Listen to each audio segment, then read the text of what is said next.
Mr. President, the Attorney General said today that he intends to release the Mueller report in full to Congress and the public. Do you agree with that decision, and do you want the White House to take a look over it for privilege? Well, I have great confidence in the Attorney General, and if that's what he'd like to do, I have nothing to hide.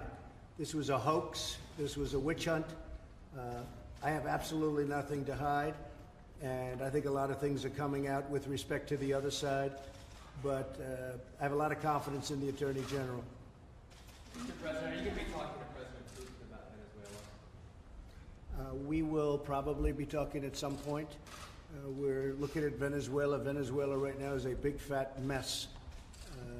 The electricity's gone, power's gone, fuel is gone, gasoline for cars is gone.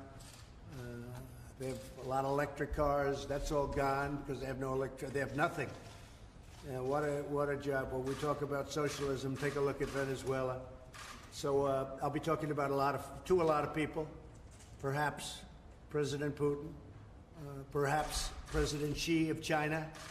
My people right now are in China. We're negotiating the trade deal. We'll see what happens, but we're doing very well. How did those round of talks go? I think it's going very well. I mean, the trade deal is going very well. We'll see what happens, but it's going very well. They're in China right now, the highest level of our people, meeting with their people. Then they'll be coming back here for another round. It's a very comprehensive, to use a word that some people like, some people don't like. I think it's okay, but it is a very comprehensive, very detailed enlisting of problems that we've had with China over the years, and it's going to have to be a great deal. If it's not a great deal, we can't do it. We can't do it. Do you plan to name a new defense secretary soon? I'm very happy with Pat Shanahan. I think he's done a really great job. We knocked out the caliphate. We have now, if you look at Syria, what happened in a very, very short period of time, far shorter than people said it was even possible. We're working together very well on the wall and on the border. I'm very upset with Mexico. I think Mexico is doing a lot of talking. They have the strongest immigration laws anywhere in the world. They probably have the strongest. And we have the worst. We have the weakest, the most pathetic, the most laughed at immigration laws anywhere in the world. They're the Democrats' laws. And I got stuck with them. And I hope Congress is going to change them rapidly. They have a lot of opposition from Democrats, not because the Democrats don't think they'd be right in changing them, just because they don't want to make anybody look good. They want no victories. They don't care if the country suffers. They don't want any victories. We have 2 brand new caravans coming up, if you can believe it, 2 big ones, and they're coming up. And Mexico could stop them very easily. Mexico has a trade surplus with the United States for many years of $100 billion a year at least. This is for many years. Mexico has taken a big portion of our car business. Mexico is doing very well because of the United States, and frankly, they have to stop the illegal immigration. We've run out of room. We have this ridiculous catch and release program where you catch them, and then you're supposed to release them, and you release them into our country. And we've been very, very tough, and the Border Patrol has been incredible. I have to tell you, the people in the Border Patrol, the job they do is unbelievable. ICE, the same thing, and law enforcement. But Mexico is going to have to do something, otherwise I'm closing the border. I'll just close the border. And with a deficit like we have with Mexico and have had for many years, closing the border will be a profit-making operation. When you close the border, also, you will stop a lot of the drugs from coming in, because we take in tremendous drugs from Mexico, as you know, as well as I do. So you close up the border and you watch the drugs go way down too. But I will close the border if Mexico doesn't get with it. If Mexico doesn't stop it. They come in from Guatemala, they come in from El Salvador, they come in from Honduras, they come in from all over, and they come in from Mexico.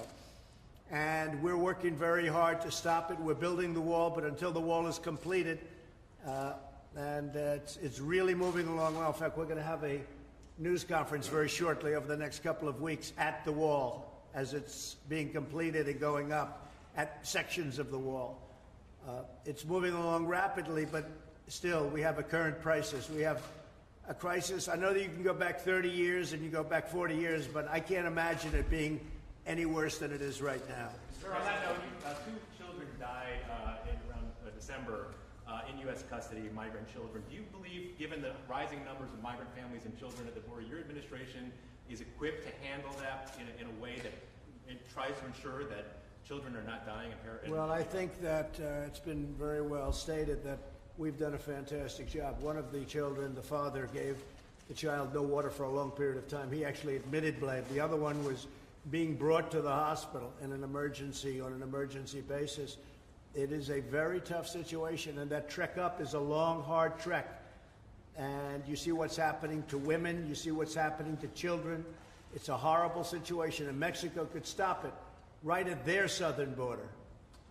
They have a southern border, and they have a border that could be very well structured. It's very easy for them to stop people from coming up, and they don't choose to do it. Well, we're not going to give them hundreds of billions of dollars and tell them that they're not going to use their strong immigration laws to help the United States. So there's a very good likelihood that I'll be closing the border next week, and that'll be just fine with me. Mr. President, can you tell us why you overturned those North Korea-related sanctions? I have a very good relationship with Kim Jong-un. He's somebody that I get along with very well. We understand each other. They are suffering greatly in North Korea. They're having a hard time in North Korea. And I just didn't think additional sanctions at this time were necessary. It doesn't mean I don't put them on later, but I didn't think that additional sanctions at this time were necessary. They are suffering greatly. They're having a very hard time in North Korea. And I think because of the relationship being a good thing, not a bad thing, I think it's very important that you maintain that relationship at least as long as you can. But we get along very well. We have a very good understanding, so I didn't think that those sanctions were necessary at this time. Have you spoken to Chairman Kim since?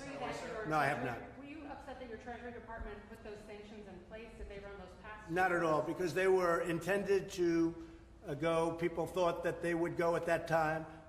They had the right to do that. I just decided that I would not let it happen. In a certain way, it's like the Special Olympics. For many years, it hasn't been approved, and then at some point it gets negotiated out in Congress. Well, I went out and I said, we're going to have funding for the Special Olympics. So that's why I approved that. It's a little bit of a similar situation with different parties, to put it mildly. So I just want to, again, I want to thank the job you've done. I'll tell you what, Linda has been so great. And when somebody does that good a job, I'd rather do it this way than just say bye-bye. And so I'm doing it this way. And I'll tell you, Linda McMahon is a very special person. And now she's going to be working with me very hard so that we keep this miracle that we've built. You saw what happened last night in Michigan. We had, if they would really report it, many, many thousands of people outside of the arena. The arena was packed. That arena was absolutely packed last night.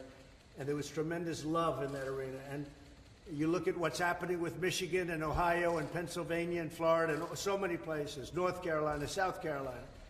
You look at what's going on, Iowa. When you see what's going on in Iowa. So many different places. New Hampshire, I have tremendous reports of something we did up in New Hampshire. Our country is doing really well. We're the hottest country in the world economically, and it's going to stay that way for a long time to come. Thank you all very much, and Linda, thank you very much. Thank you very much. Thank you very much, Press. Thank you, Press. Thank you, Press. Thank you, Rodney.